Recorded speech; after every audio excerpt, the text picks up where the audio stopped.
Welcome, howdy. Welcome to another edition of Evening, and this is episode 24. I am Grez. How has the week been for you? Hopefully the week has been swell. Hopefully all is great, phenomenal, yada yada, all that good stuff. And what we do here is we have fun, guys. This is Grez. This is my channel. And what we do here is, as you can see, it's not the most perfectly produced episode. This is done from my commute, usually. And I look forward to definitely just doing these kind of things live, just shooting the breeze. But for now, it's not. But it's Grez. And we're going to be talking about a lot of cool stuff. If you hit the like button, that would be phenomenal. If you subscribe, that would be phenomenal as well.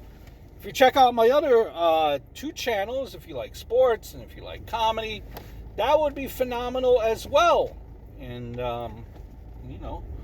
hola, mi amigos.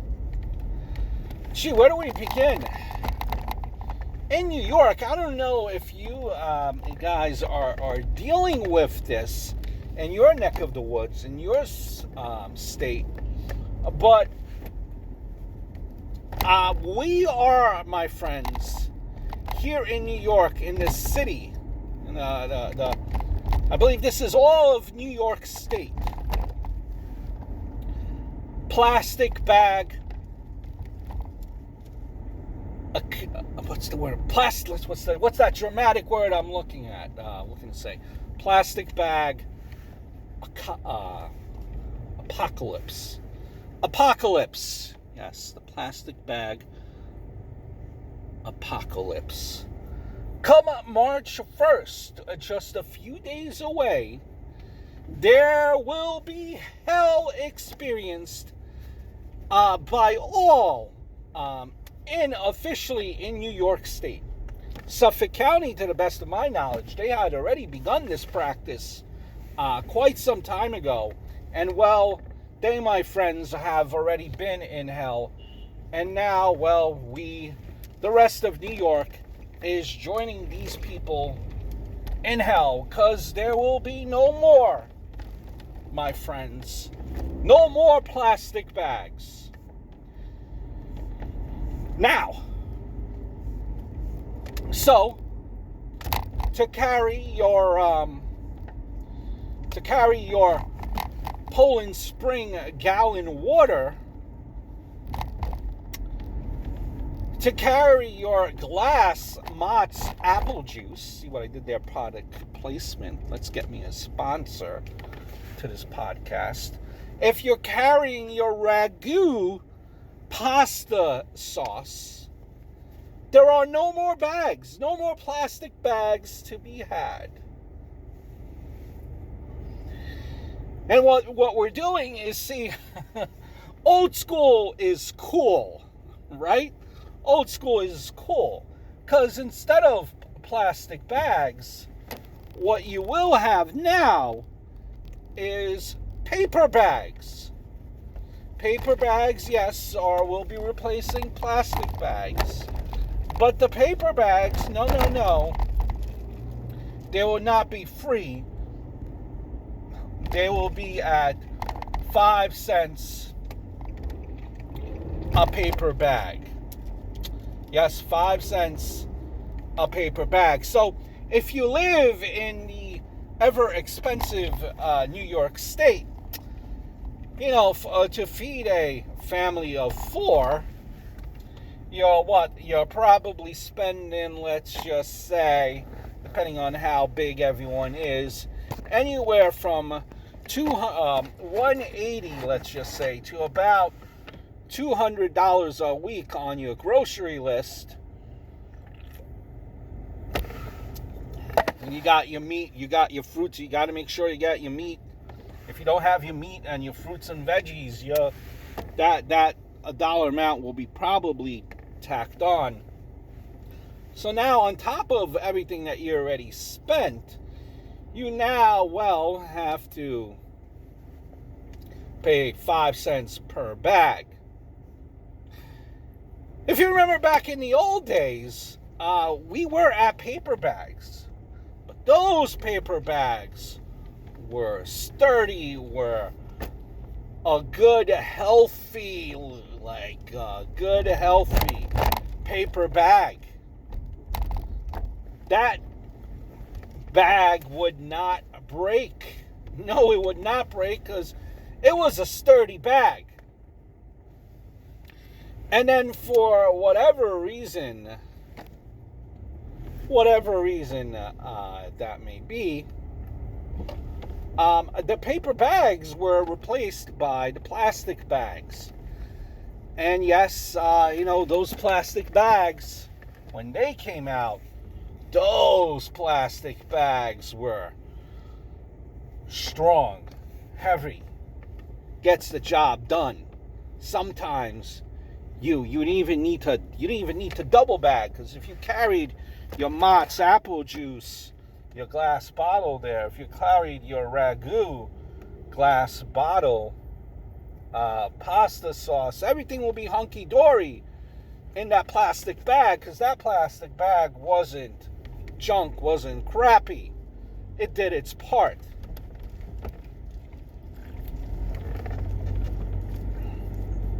And then eventually, the plastic bag became lighter and lighter and lighter and lighter, to where now you have to double and triple bag your groceries sometimes, because if you don't, well, then the bag will break open and no more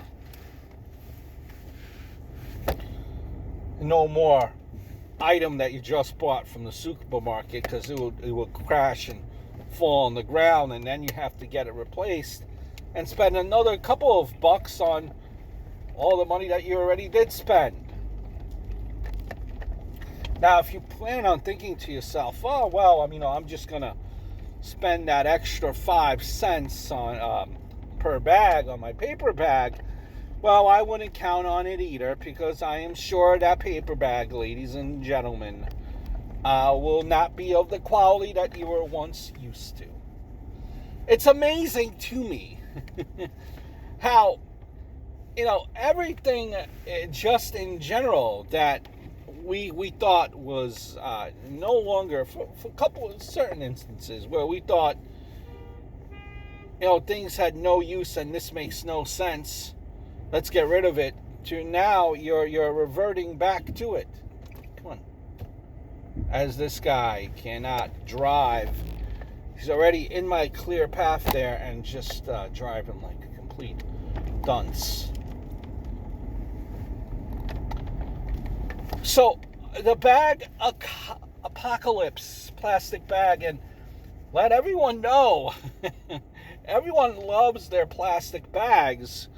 And this has been announced, it has been advertised in any store that you walk in as of March 1st, no more plastic bags.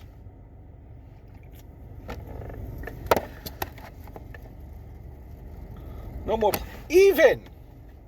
Now, you might say to me, well, okay,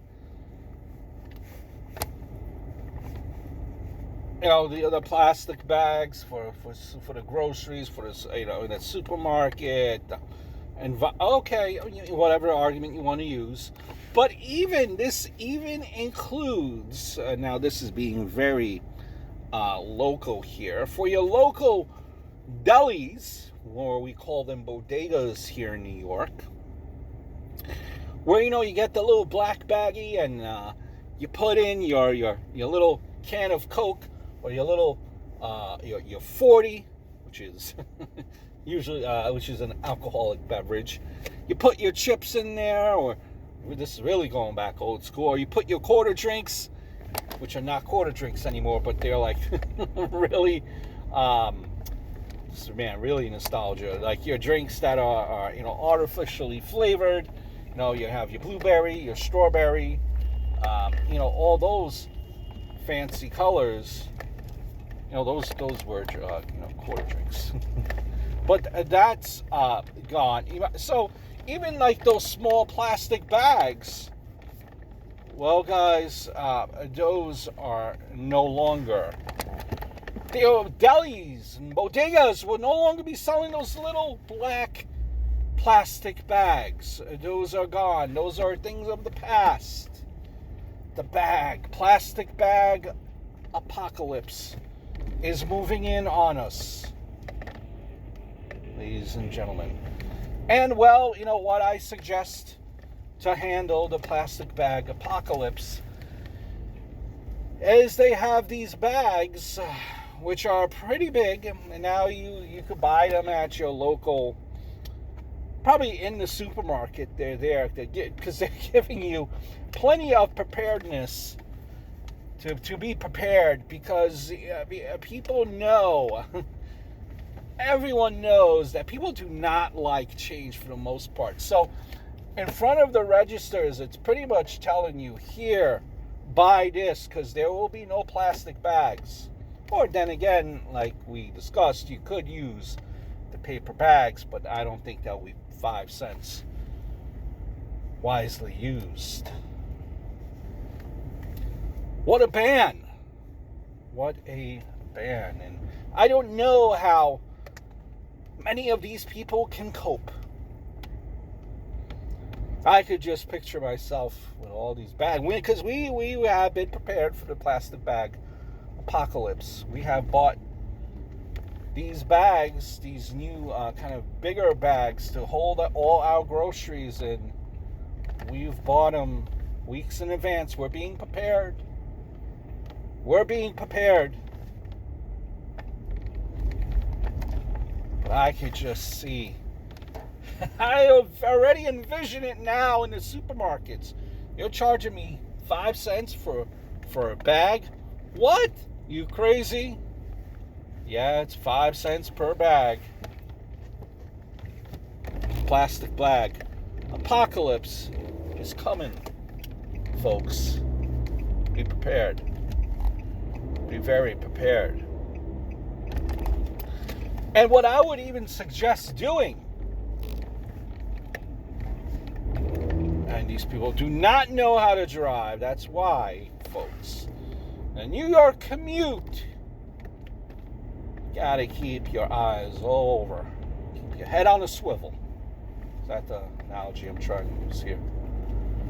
Yeah, so before the plastic bag apocalypse, what I plan on doing is I plan on going to a grocery store, and I plan on taking a whole couple of boxes of plastic bags.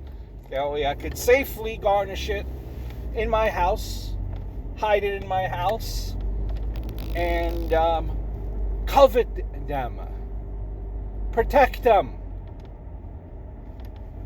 or maybe use them, or maybe not, or maybe just use them as a souvenir of a memory of what once was. Dunkin' Donuts, my friends, just can't stay out of the news here on this podcast here. Did you guys hear?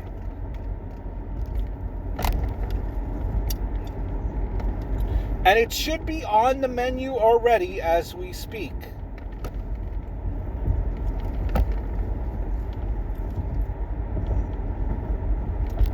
Bacon. Just bacon. I believe.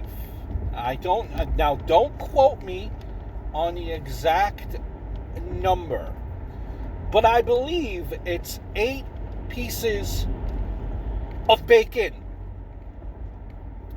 And what is it served with?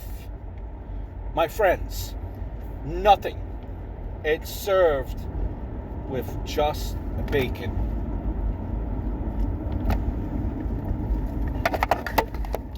This is brilliant. Brilliant. Kudos. Congratulations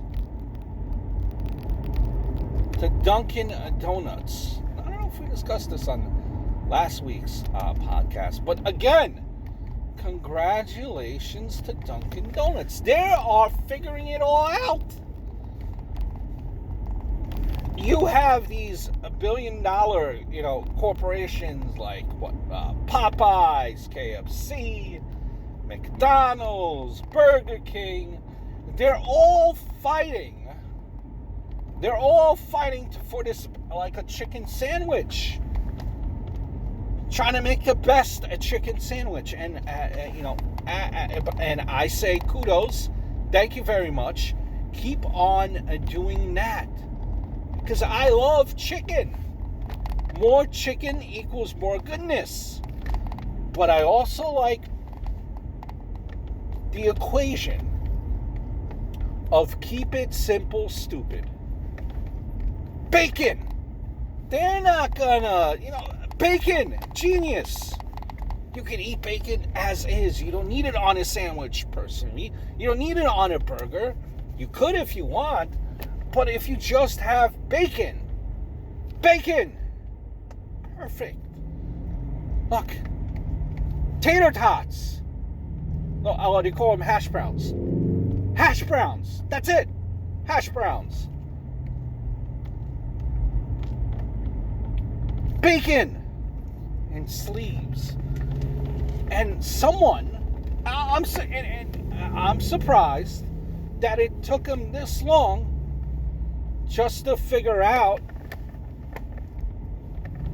hey, while these clowns are working on their chicken sandwich, you know what's better than chicken? And you can't argue with me. What's better than chicken is bacon. Brilliant. Brilliant. See, and it's to be determined how good this bacon is from Dunkin' Donuts. And let's be clear though. It takes a little bit of skill when it comes to bacon. You gotta cook it just right. If you overcook it, then, well, you're not eating really bacon, you're eating char.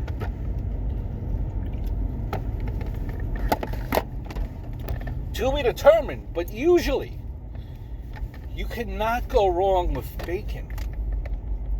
And Dunkin' Donuts is brilliant, because you could just get that order of bacon, right? All right, let me munch on some bacon with my hash browns. And then you're like, my goodness, this bacon is phenomenal. Let me grab more slabs of bacon that way I could take it home to go for my sandwich at work tomorrow. Brilliant. Bacon at a cheap cost. Bacon. Always good. More bacon, more gooder. Congratulations to Dunkin' Donuts, my hero of the week. Speaking of heroes,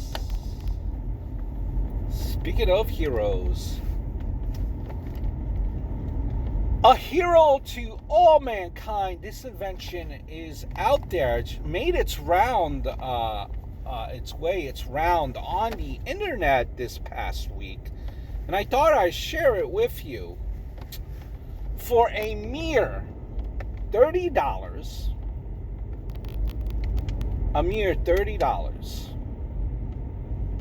not that bad. You could go on whatever retail, whether it be Amazon, whatever you use, eBay, whatever, and you will find a device where you could stick it on your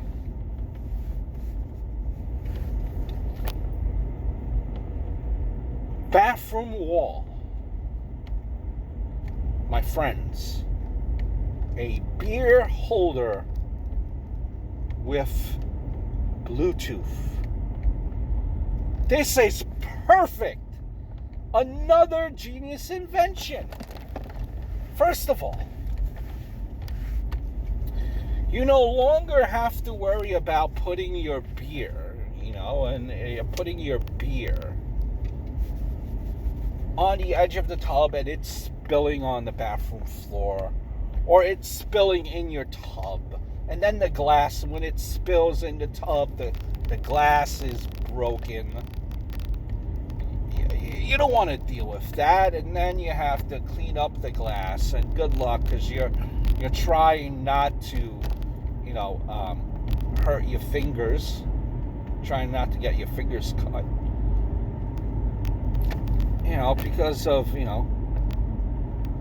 because of your dopiness. You knock the glass, the glass of beer into your tub, because of your stupid cat that knocked it into your tub. And now,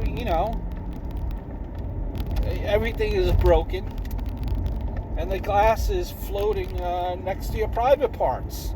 So you gotta escape. You don't want to hurt the goods.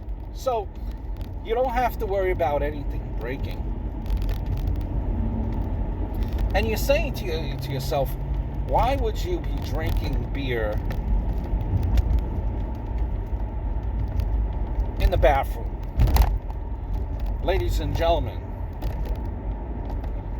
we all could relate that the greatest life decisions are made in the bathroom. Am I right, or am I right?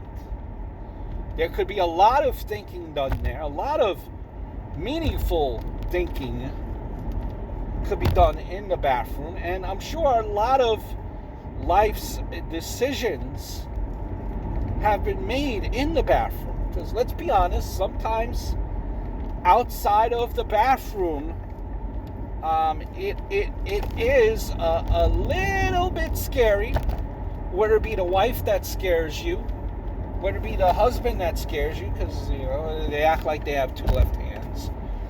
The kids want this, the kids want that. One kid hit the other kid, and now screaming. The cat is running between your legs. The dog just peed on the floor again. There is all types of craziness that could happen outside of the confines. Is that the word I'm looking for? Outside of the confine of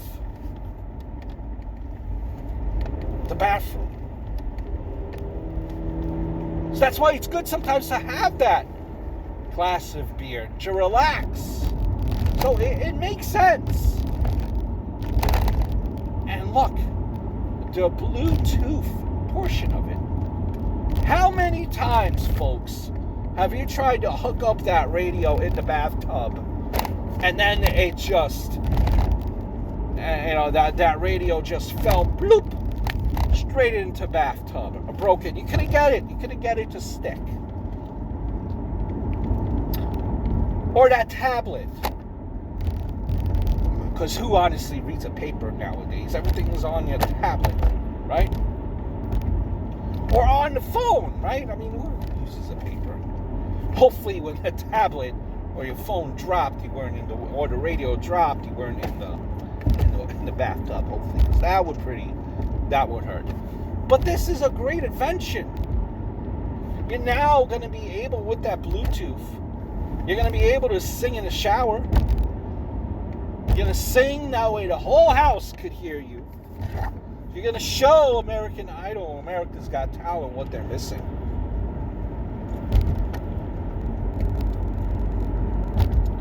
And it's clever, too, because you realistically, you realistically also, like, could keep us. It's good for that romantic moment, right? When you guys are in the bathtub, with the shower on, glass in hand.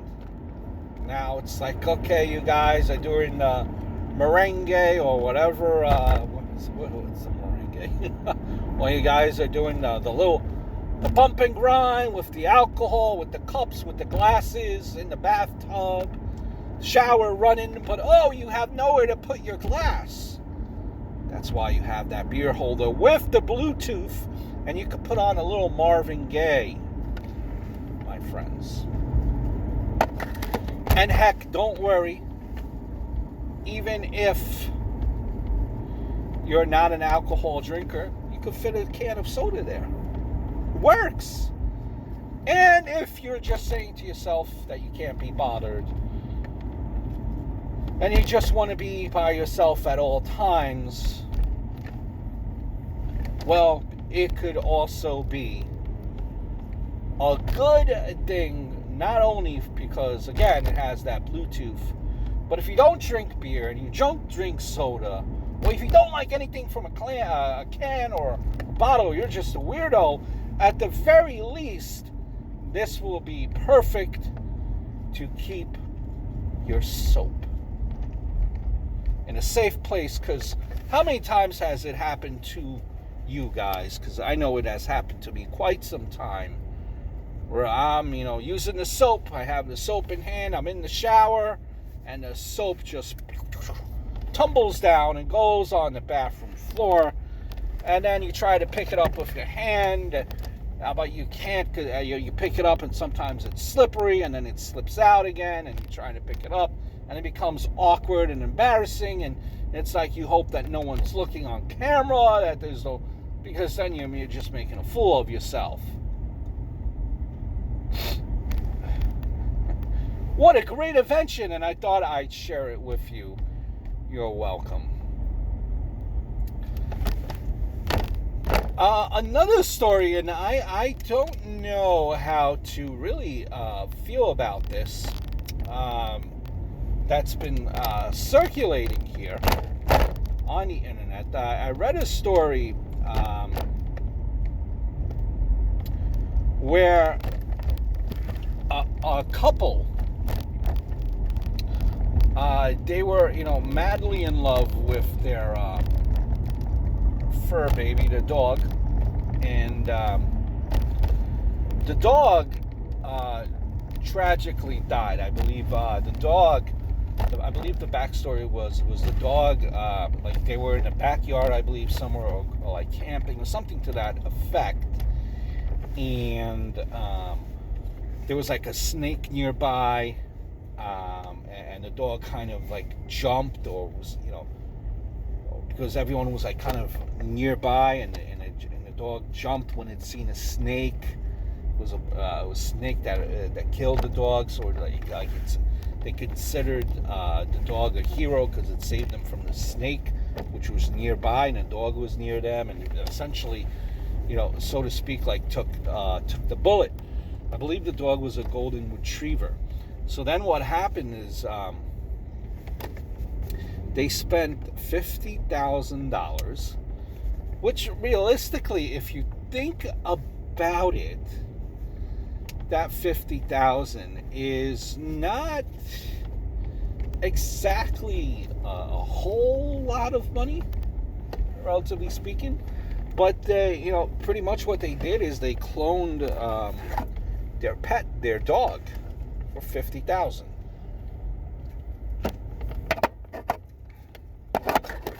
And now the dog is they're like that. The dog really is like the exact carbon copy of the dog that they had. The dog has the same personality, same mannerisms that the other dog had, and they did this for $50,000. They missed their dog. See, I get it. I get it, like when you have a pet and you lose that pet, because a lot of us have been through that. I've been through that twice, actually. You have a pet, and they pass away. Sometimes they pass away unexpectedly. Other times it's kind of one thing and then leads into another thing, and it just the snowball effect, and then you see it coming and it's expected, and so there are different scenarios of it, and you're heartbroken because whatever it's not easy to explain to people that don't have pets, but they are part of the family. They're gonna, you love them, you treat them as a human, as your brother or sister, as your child. They're gonna jump on the couch, and 9 times out of 10, we love it. They lick us, we love it. We sleep with them, we love it. And other people act all grossed out about it. So it's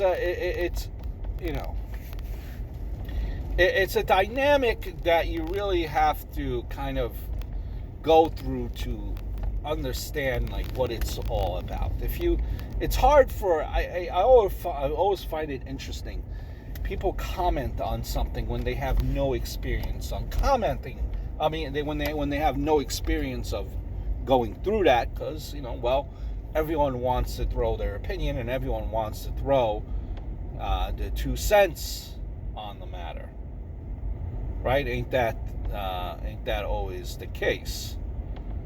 So it's hard here. I mean, and so I get it. When you lose that pet, it's hard. It's hard. You grieve. Sometimes you get over it. Other times it's a lot harder than some might think. Now, when you do this, I don't think, my personal opinion, I don't think it's fair to do that, to clone another dog to be exactly like your old dog. Because it's like you're trying to, in a sense, replace that dog. I mean,